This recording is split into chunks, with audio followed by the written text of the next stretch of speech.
ओम विघ्नेश्वराय वरदाय सुरप्रियाय लंबोदराय सकलाय जगत्हिताय नागायनाय स्तुतियज्ञ विभूषिताय गौरीसुताय गणनाथ नमो नमस्ते। या श्री स्वयं सुखिदिनां भवनेश्वलक्ष्मी पापात्मनां कृतिदयां हृदये सुबुद्धि श्रद्धा सदां कुलजना प्रभवस लज्जा ताम त्वाम नतास्म परिपालय दे विश्वम। नमस्कार, स्वागत है आपका आचार्य वाणी में। मैं आचार्य डॉक्टर विक्रमादित्य आपके साथ हूँ। और वृश्चिक राशि, मंगल प्रधान वृश्चिक राशि वालों के लिए 6 तारीख का दिन मंगलवार का अवसर है। तृतीया उदय तिथि है, चतुर्थी उसके बाद आ जाएगी, लेकिन चतुर्थी क्षय होने का योग बन रहा है। और ऐसे में आपकी राशि के दृष्टिकोण से ग्रहों का योगायोग जो है वो परिवर्तन की तरफ जाता दिखाई दे रहा है। आपकी मेहनत के अनुरूप रिजल्ट लाता दिखाई दे रहा है। अब मेहनत में कमी तो रिजल्ट में भी कमी। इस बात का ध्यान रखना कि आपको मेहनत से भागने की आवश्यकता नहीं है। हिम्मत करके पूरी तरह से चीज़ों को सही रूप से करने का प्रयास कीजिए। फिर बिल्कुल किसी की हिम्मत नहीं होगी कि आपके कार्यों में कहीं ना कहीं कुछ विघ्न उपस्थित करने के योग बनाए। देव कृपा से भाग्य भी कहीं ना कहीं सपोर्ट करता दिखाई दे रहा है, तो इस समय को आप सही समझने का प्रयास कीजिए। लेकिन जो कमी है वो मंगल के कारण से है। मंगल को ठीक करने के लिए, शनि को ठीक करने के लिए, और ऐसे में आवश्यकता है कि हनुमान जी कृपा प्राप्त करने का प्रयास करें। जो 2026 का पहला मंगलवार पड़ रहा है और साथ साथ अंगारक चतुर्थी पड़ रही है। मंगलवार और शनि जो मंगलवार का, और साथ साथ आप मान के चले ये योग चतुर्थी का योग बन रहा है, तो अंगारक चतुर्थी का योग बन गया है। वर्ष के आरंभ में अंगारक चतुर्थी का योग, साथ में मंगल अस्त, तो इससे बढ़िया कौन सा सदुपयोग होगा जिस समय में आप भगवान की कृपा से कष्टों को दूर करने के लिए सुंदर रूप से रास्ता बना लें। तो कोशिश ये करें, इस सुंदर उत्सव पे सुंदरकांड का पाठ करें, हनुमान चालीसा का चूल्हा चढ़ाने, हनुमान जी को चूल्हा चढ़ाने का प्रयास करें। तो ये सुंदर उपाय शास्त्र में वर्णित हैं, बड़े सीधे साधे हैं। हींग लगे ना फिट के रंग चोखा देने का प्रयास करते हैं। तो आप अवश्य श्रद्धा के साथ हनुमान जी का पूजन करने का प्रयास करें, कृपा होगी। मंगल इन दिनों अस्त चल रहे हैं, इस बात समझें। और मंगल अष्ट चलने के कारण से क्या होता है कि मंगल की शक्ति कुंडली में कई प्रकार की स्थिति को नेगेटिव उत्पन्न कर देती है और चीज़ों को फेवर में नहीं आने देती है।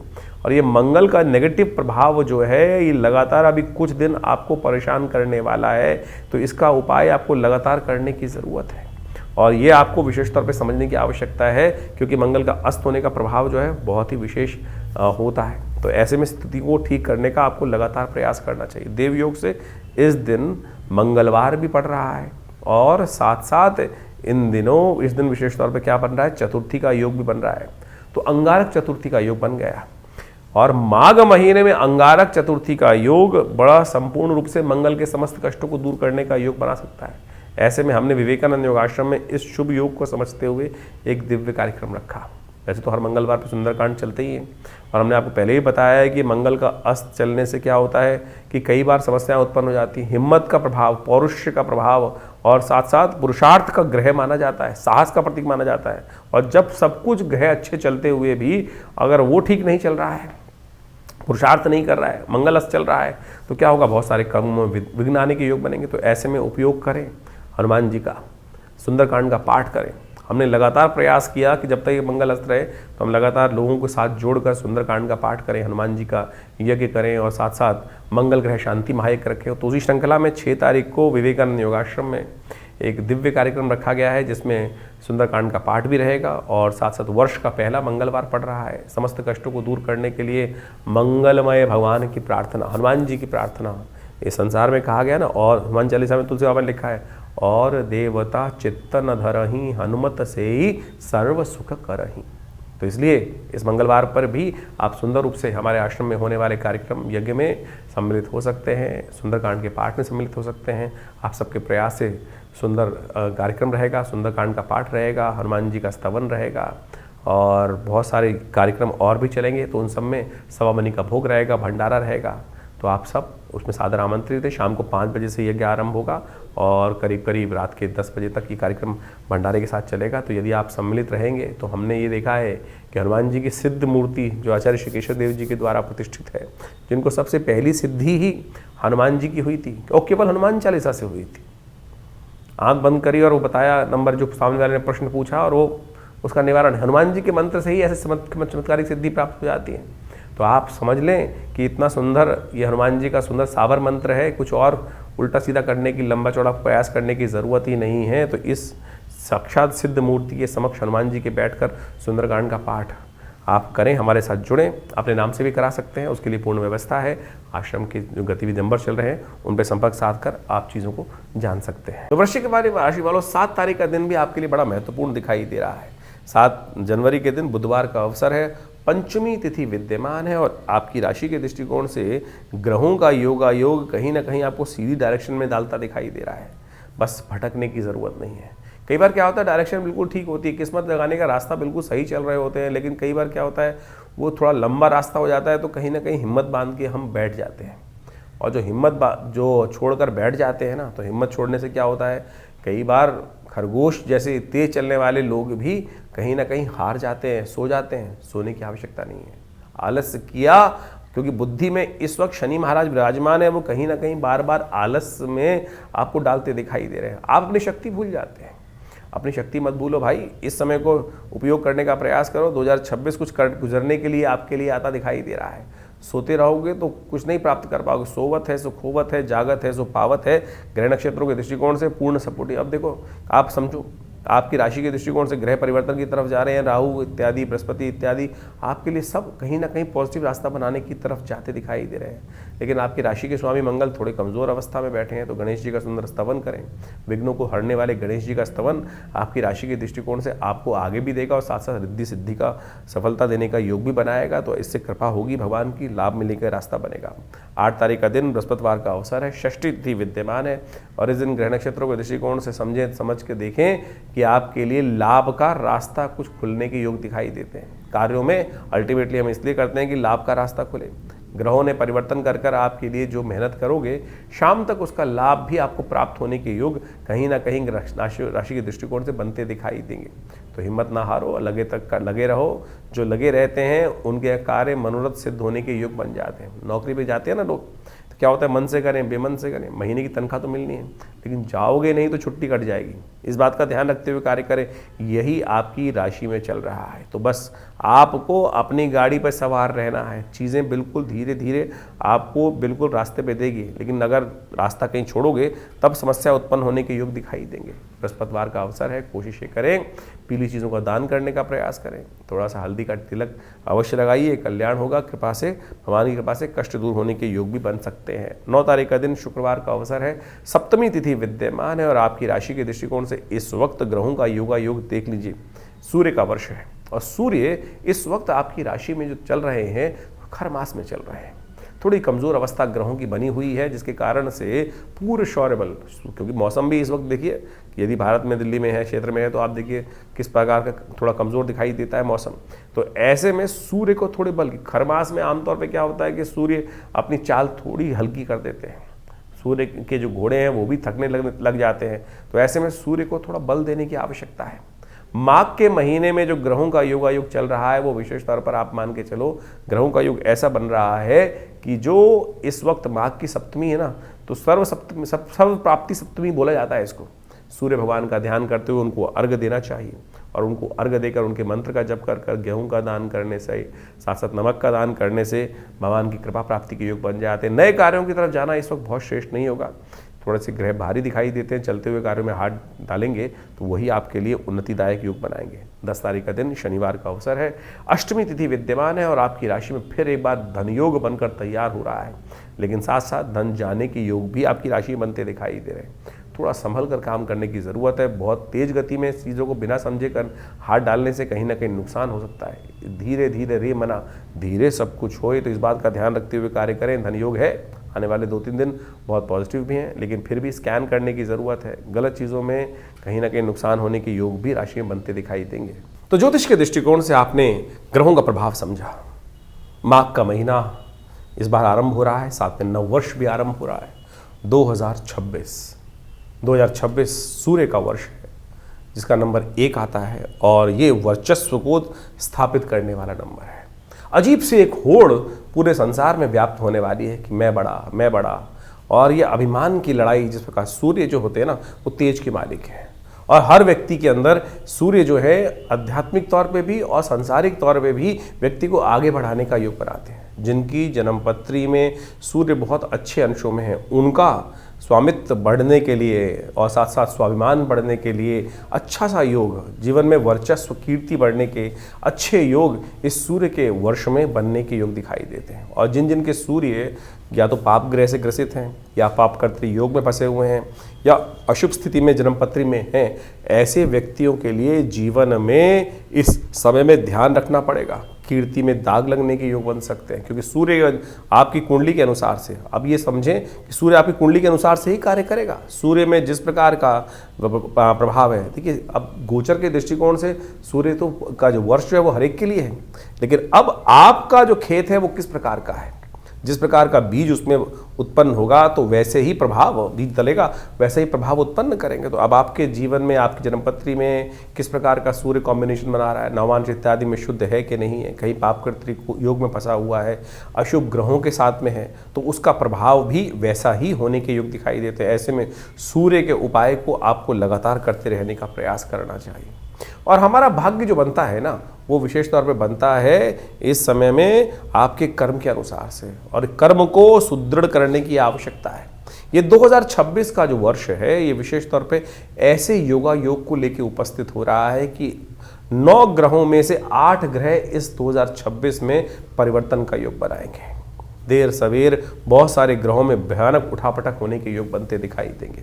शनि महाराज को छोड़ के बाकी सब ग्रह राशि परिवर्तन का योग भी बना रहे हैं। और आप मान लीजिए कि जैसा शनि ने पिछले साल योग बनाया, उठापटक का योग बनाया, कई प्रकार के विघ्न भी जीवन में उपस्थित करने के योग बनाए, और ऐसे ग्रहों की अवस्था में परिवर्तन के अनुसार से आप समझें कुछ योग ऐसे भी बनते दिखाई दे रहे हैं जो कहीं ना कहीं उत्पात को दर्शाते हैं। क्योंकि मंगल इस कुंडली इस बार जो है, इस वर्ष में यदि हम देखें तो ग्रहों के अनुसार से आरंभ में तो अस्त चलेगा, फिर कई बार ऐसे योग भी बनेंगे ग्रहों के साथ साथ विभिन्न ग्रहों के, जो कुछ ना कुछ आपत्ति के योग भी बनाता है, कुछ विपत्ति के योग भी बनाता है, कुछ ना कहीं आकाशीय दुर्घटनाओं के योग भी बनाता दिखाई दे रहा है, और कुछ नए फ्रंट, युद्ध के नए मैदान भी खुलते दिखाई देंगे। क्योंकि सूर्य का वर्ष है, और सूर्य के वर्ष में जिस प्रकार से ग्रहों का योगा योग बन रहा है, वो कहीं ना कहीं ऐसा दिखाई देगा कि अपने आप को हर व्यक्ति बड़ा दिखाने के लिए, सामने वाले को छोटा दिखाने के लिए,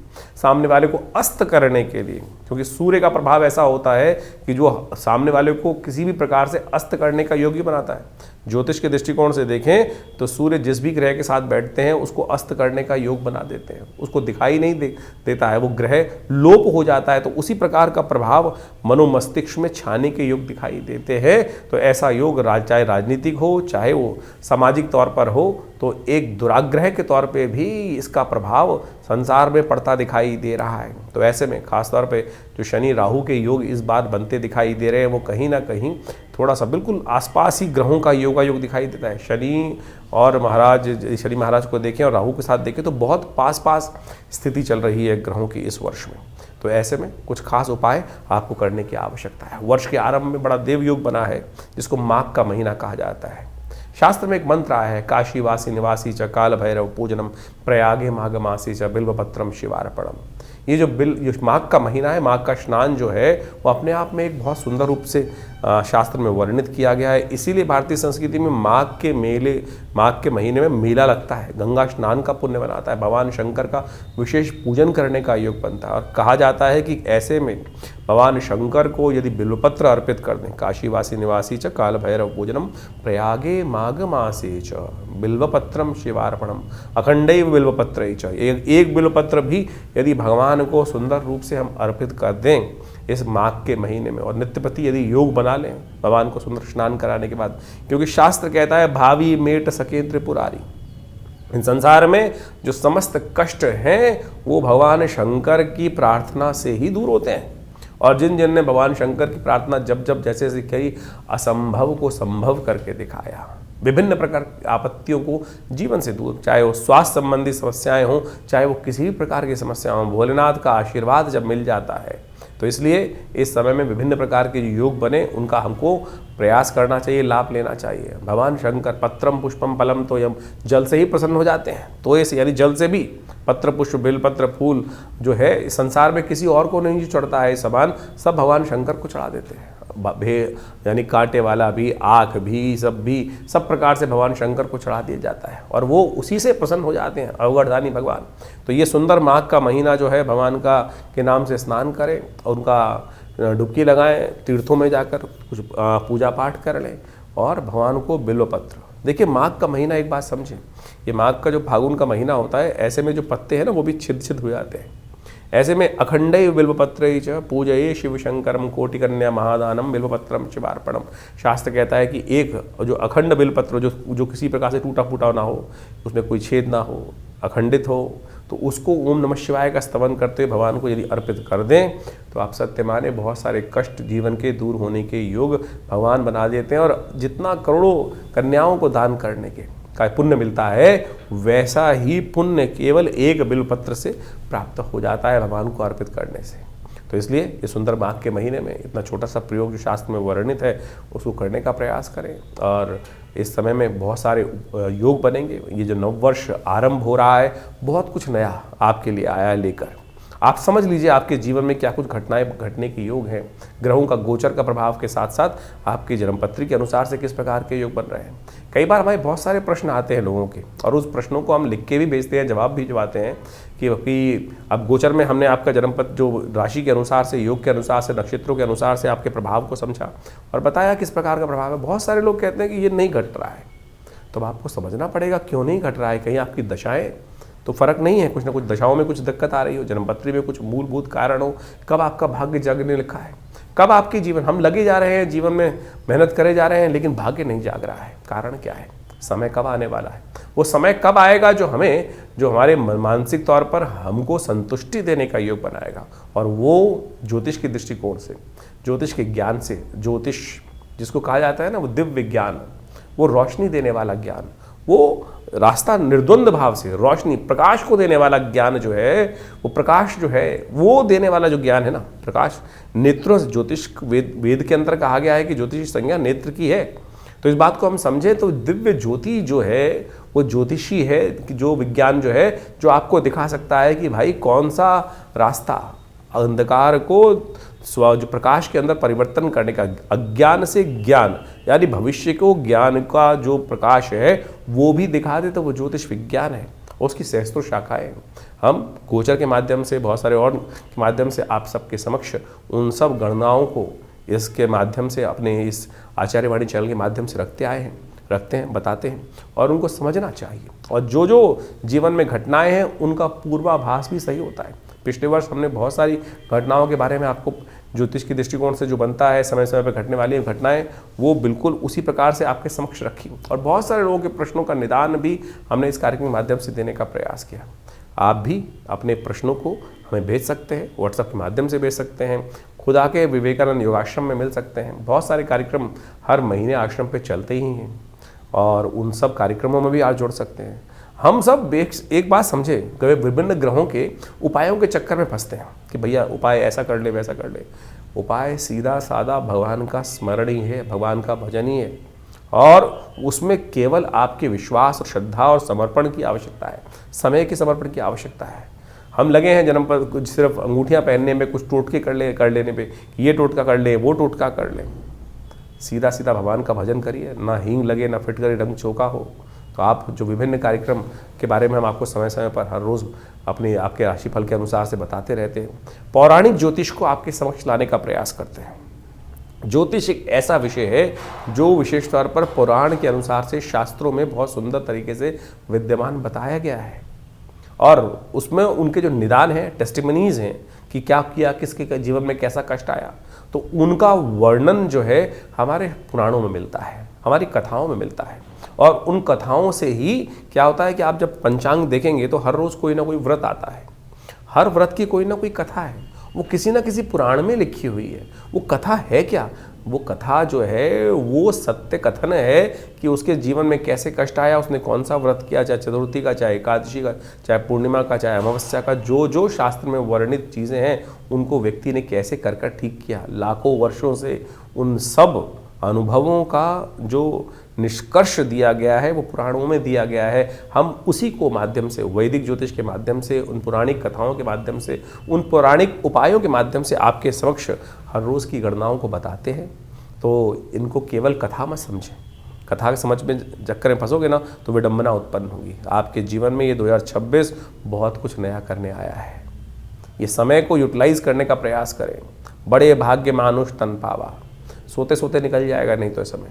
तुरंत समझिए क्या होने वाला है आपके भविष्य में। ज्योतिष के माध्यम से आप समझ सकते हैं और सही दिशा पकड़ सकते हैं। सही दिशा पकड़ लोगे, सही रास्ता पकड़ लोगे तो तुरंत अपने उस लक्ष्य तक पहुंच जाओगे। नहीं तो पृथ्वी गोल है, कोई लंबा रास्ता लेगा, कोई छोटा रास्ता लेगा। अनुभव के माध्यम से, गुरु के सानिध्य में रहकर हमको छोटा रास्ता पता चल जाता है, नहीं तो बहुत लंबा पहुंचोगे तो सही लक्ष्य में।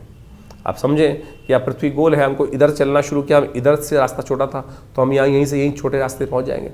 नहीं तो पूरा लंबा घूमकर, जिंदगी लगाकर फिर उस लक्ष्य में। लक्ष्य हमारे बिल्कुल पड़ोस में बैठा था, लेकिन हम उसको भटकते भटकते कहाँ से कहाँ भटकते रहे। तो इसलिए ज्योतिष के माध्यम से, जो अनादिकाल से हमारे समस्त जितने शास्त्रों के माध्यम से लोगों ने, बुद्धिमान लोगों ने उसका सहारा लिया है, तो आप भी ज्योतिष के माध्यम से हमारे इस संस्थान से जुड़ें। मैं आचार्य डॉक्टर विक्रमादित्य आप सबको नववर्ष की हार्दिक शुभकामना देता हूँ। और ये वर्ष आपके लिए कुछ नया करने के लिए जैसे उद्धृत हो रहा है, न्यूमरोलॉजी के हिसाब से सूर्य का वर्ष है। आप सबके जीवन में सूर्य के समान प्रकाश का सुंदर योग बने और संसार पर आपका वर्चस्व स्थापित हो, ऐसा भगवान की तरफ से आप सबको आशीर्वाद। धन्यवाद, नमस्कार।